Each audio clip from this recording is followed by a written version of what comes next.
আমরা এখানে খেলা দেখতে এসে নাটক দেখে চলে যাচ্ছি।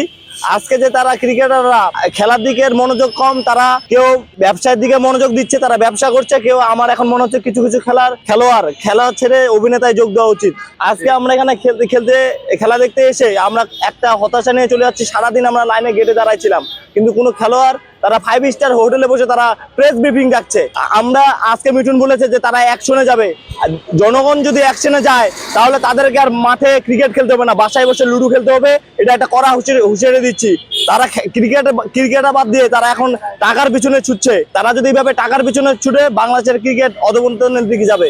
নাজমুল যে বিসিবি যে কর্মকর্তা যে কথা বলেছে একদম যুক্তিসম্পন্ন কথা বলেছে, তার সাথে আমরা সহমত পোষণ করছি। আর আমরা যে সকাল থেকে এখানে ক্লান্ত নিয়ে আসি এবং এত টাকা খরচ করে এখানে এসেছি, আমাদের টাকার এই যে টাকার ক্ষতিপূরণ যদি তারা না দিতে পারে, আমরা 24 ঘন্টা সময় দিলাম, প্রত্যেকটা জনগণের টিকিটের টাকা যদি তারা ফেরত না দিতে পারে, আমরা মিরপুর স্টেডিয়াম ঘেরাও কর্মসূচি ডাক দিব সকল দর্শকরা মিলে। ধন্যবাদ। আমরা আজকে যে টিকিট কেটেছিলাম সেই টিকিটের টাকা দিয়ে আমরা টিকিট দিয়ে আমরা খেলা দেখতে পারিনি। এই টিকিট দিয়ে আমরা আগামী ম্যাচে যে খেলাটা হবে সে খেলাটি দেখার ব্যবস্থা করে দিতে হবে। না হয় আমাদের টিকিটের টাকা ফেরত দিতে হবে। যদি তারা এই দুটার মধ্যে কোনোটা না করে, তাহলে আমরা যে দর্শকরা রয়েছি, আজকে আমরা সারাদিন এখানে অবস্থান করেছিলাম, আমরা এত কষ্ট করে তার খেলা দেখার জন্য চেষ্টা করেছি কিন্তু পারিনি।